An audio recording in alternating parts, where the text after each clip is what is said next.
Gak dikasih. Ya udah, nanti yang belum sarapannya pas jam istirahat aja ya. Ya Ibu. Di sini pada hadir semua nggak? Masa gak hadir? Masa nggak hadir? Udah berapa lama nggak hadir? Seminggu. Kenapa itu? Kenapa tuh? Gak ada info tuh. Kabur itu. Kabur ya? Kabur. Sama saya bilangin wali kelas ya nanti. Nah sekarang sebelum pembelajaran dimulai kita berdoa dulu ya. KM-nya boleh dipimpin buat doa. Udin. Apa? KM, kenapa Din? Sebelum apa? Sebelum pelajaran dimulai, maka baiknya kita berdoa. Berdoa dimulai.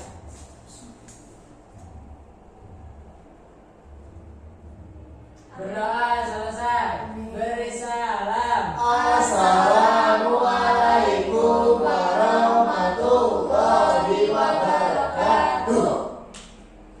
Oke, jadi sekarang buat materi sekarang kita bakal belajar gambar bentuk. Nah, sebelum lanjut ke materinya, saya mau nanya dulu beberapa pertanyaan ke kalian. Saya mau tanya, ada yang tahu nggak ini bentuk apa? Kotak. Kotak. Kotak. Kalau ini? Kotak. Kalau ini pensilnya? Silinder. Nah, oke. Nah, jadi teman-teman, bentuk itu dibagi menjadi dua ya. Ada bentuk beraturan, ada bentuk tidak beraturan. Bentuk beraturan itu seperti apa? Bentuk beraturan itu seperti misalnya lingkaran, persegi panjang. Nah, itu adalah bentuk-bentuk tidak beraturan. Kalau misalkan bentuk-bentuk tidak beraturan itu kayak misalkan pohon, bunga, batu. Nah, itu adalah bentuk-bentuk tidak beraturan. Nah, selanjutnya kita bakal ke gambar bentuk, ke definisi gambar bentuk. Jadi gambar bentuk itu adalah aktivitas menggambar objek benda secara objektif sesuai dengan kondisi yang sesungguhnya. Jadi gambar bentuk ini bisa didefinisikan sebagai kita melihat bendanya secara langsung, lalu dipindahkan ke dalam kertas datar atau bidang datar yang kita punya. Nah, misalnya kertas, kanvas seperti itu. Nah, di dalam gambar bentuk ini mereka itu menerapkan prinsip kesamaan atau kemiripan. Jadi di dalam gambar bentuk ini tidak boleh yang ada yang namanya ekspresif atau gambar ilustrasi. Kenapa? Nah, itu menyangkut tiga hal ini, yaitu menggambar bentuk wajib dilakukan dengan melihat objeknya secara langsung. Kalian pernah lihat gak sih ada namanya kayak pelukis menyusun-susun apel atau pepaya atau buah-buahan disusun dan itu dilukis langsung? Nah, itu tuh yang namanya gambar stilas. Jadi gambar stilas itu kaitannya sangat erat dengan gambar bentuk ya teman-teman. Yang kedua itu butuh namanya pengamatan, kejelian, serta pemahaman detail-detail seni rupa. Apa itu detail-detail seni rupa? Detail-detail seni rupa itu contohnya kayak garis, bidang, warna. Oleh karena itu perlu adanya kejelian mata dan keterampilan tangan. Jadi kalau misalkan kalian mau jago gambar bentuk, harus sering-sering dilatih tuh kayak keterampilan tangannya sama matanya supaya gambarnya lebih bagus seperti itu. Nah, yang ketiga harus mencermati bagian-bagian yang tertimpa cahaya. Jadi bagian-bagian yang tertimpa cahaya ini sangat penting ya dalam gambar bentuk. Kenapa? Supaya si gambarnya itu terlihat nyata. Kayak yang kita tadi kan yang udah dijelasin, kalau gambar bentuk itu memindahkan gambar yang kita lihat terus ke dalam kertas, jadi harus benar-benar nyata gambarnya. Oke, bisa dilihat ya teman-teman di dalam contoh ini gambar yang pertama dan gambar yang kedua sangat-sangat berbeda. Kenapa? Karena gambar yang pertama itu dia tidak menerapkan detail-detail seni rupa, dan gambar yang kedua itu menerapkan detail-detail seni rupa. Bisa dilihat kalau misalkan di gambar pertama itu cuma kosong aja gitu, nggak ada nyawanya, nggak ada apa-apanya. Sedangkan di gambar kedua itu ada kayak terlihat nyata gitu, ada 3 dimensinya gitu. Nah, sekarang saya mau tanya nih buat Dewi, kenapa sih cahaya itu penting buat gambar bentuk?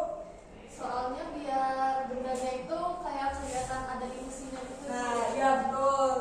Nah, saya tanya lagi ya. Febri nih, kenapa gambar bentuk itu beda dengan gambar ilustrasi dan ekspresi? Karena gambar bentuk itu harus real.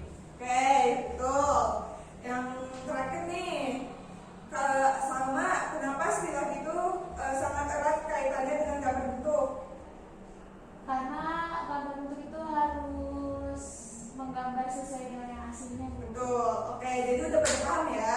Kalau udah pada paham, kita langsung mempraktekin gambar-gambar bentuknya. Nah, sebelum kita mempraktekin, ada 5 prinsip yang harus kita pahami di dalam gambar bentuk. Yang pertama itu ada perspektif, kedua itu ada proporsi, yang ketiga itu ada komposisi, yang keempat itu ada gelap terang, yang kelima itu ada bayangan. Nah, yang pertama itu ada perspektif. Tapi kalian ingat gak tadi yang saya sebutin? Ingat. Coba yuk bilang sekali lagi, ikutin saya ya.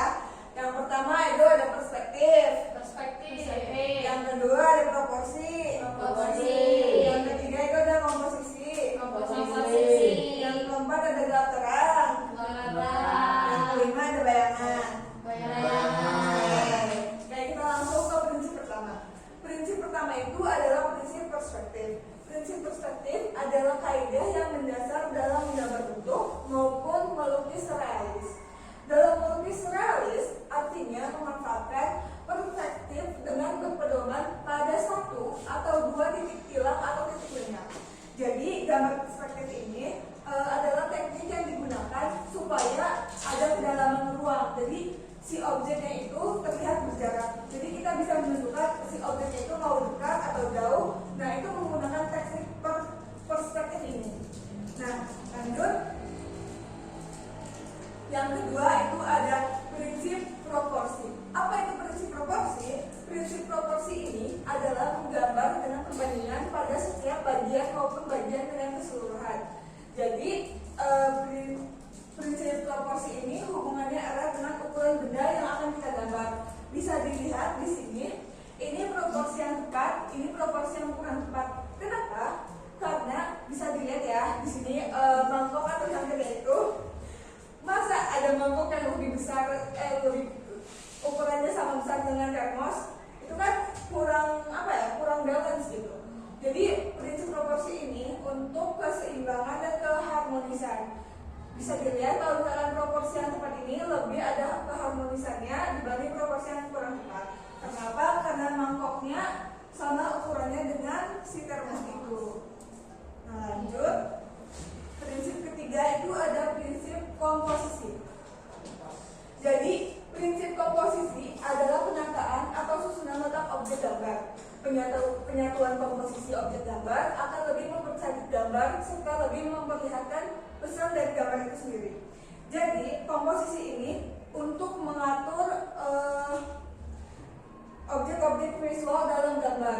Jadi komposisi ini penting untuk menentukan arah fokus audiens, arah fokus kita atau arah mata kita. Bisa dilihat kalau misalkan di sini fokus kita itu kepecah, di sini fokus kita itu kepecahkan. Kayak yang sebelah sini lebih numpuk ke kanan dan sedangkan sebelah sini tuh kayak sendirian aja. Sedangkan ini fokusnya tepat di tengah kan. Jadi dia tuh lebih menarik dan lebih ada harmoninya di dalam sebuah gambar. Selanjutnya itu ada prinsip keempat, prinsip gelap terang. Prinsip gelap terang adalah keadaan bidang yang dibedakan dengan warna tua untuk kesan gelap dan warna muda untuk kesan terang. Hal tersebut dipengaruhi oleh pencahayaan yang ada. Nah, prinsip gelap terang ini sangat penting di dalam gambar bentuk. Kenapa? Karena prinsip ini yang membuat gambar bentuk itu semakin nyata, semakin hidup, semakin 3 dimensi. Kalau misalkan nggak ada gelap terang seperti yang awal, itu tuh kayak cuma sketsa aja kan teman-teman. Nah, selanjutnya itu ada prinsip bayangan. Prinsip bayangan adalah prinsip bayangan dalam menggambar bentuk akan ikut menentukan terwujudnya pesan 3 dimensi. Nah, prinsip bayangan ini kurang lebih sama dengan prinsip gelap terang tadi. Kenapa? Karena sama-sama menunjukkan ilusi kedalaman dan ilusi nyata gitu ya. Nah, sampai sini dulu aja. Udah pada ngerti belum? Ngerti. Oke. Nggak ada yang mau bertanya? Aku mau bertanya, Bu. Oke, Ayu mau tanya apa? Jadi gini, Bu. Aku masih kurang paham, Bu, tentang bayangan, Bu. banyak prinsip dan sebagainya. Jadi gelap terang, jadi kalau bayangan itu dia itu mencakup gelap terang, sedangkan gelap terang itu dia cakupannya lebih luas daripada bayangan. Jadi meskipun bayangan ini kelihatannya sepele, tapi tetap penting ya untuk gambar bentuk ini. Nah, ada yang nanya lagi nggak? Kalau nggak ada, saya nanya nih. Buat sama, apa itu fungsi proporsi? Biar ada keharmonisan Bu di antara karyanya, jadi biar seimbang gitu sih gambarnya. Oke, buat Dewi nih, perhatiin nggak tadi? Berarti ini Bu. Teknik yang membuat ilusi ruang itu apa? Nama tekniknya Ya, perspektif Ibu. oke, betul. Berarti pada ngerti ya. Ngerti. Karena udah pada ngerti, kita langsung aja prakteknya. Ini saya bagiin kertasnya ya. Nah, buat tugasnya boleh dikerjakan di rumah, tapi nanti dikumpulin di meja saya ya. Dikumpulin sama KM. Nanti kalau udah, kita lanjut ke materi minggu depan. Materi minggu depan itu bakalan gambar ini juga, tapi menggunakan warna ya. Jadi sekarang kita ambil dulu. Nah, oke, udah kayak gitu. Nanti buat minggu depan kalian juga bawa pensil warna sama krayon ya, jangan lupa. Kayak dulu aja. Mungkin segitu dulu aja ya buat materi hari ini. Kurang lebihnya ibu mohon maaf. Buat KM boleh dipimpin doanya dulu. Oke, sebelum pulang, mari kita berdoa. Berdoa dimulai.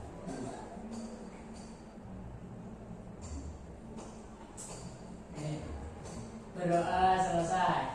Beri salam. Assalamualaikum warahmatullahi wabarakatuh. Oke, waalaikumsalam warahmatullahi wabarakatuh. Makasih banyak ya semuanya. Yang belum sarapan jangan lupa sarapan. Ya Bu. Kas, beli pizza yuk. Yuk. Nah, That is done. Yeah. yes. How long is it?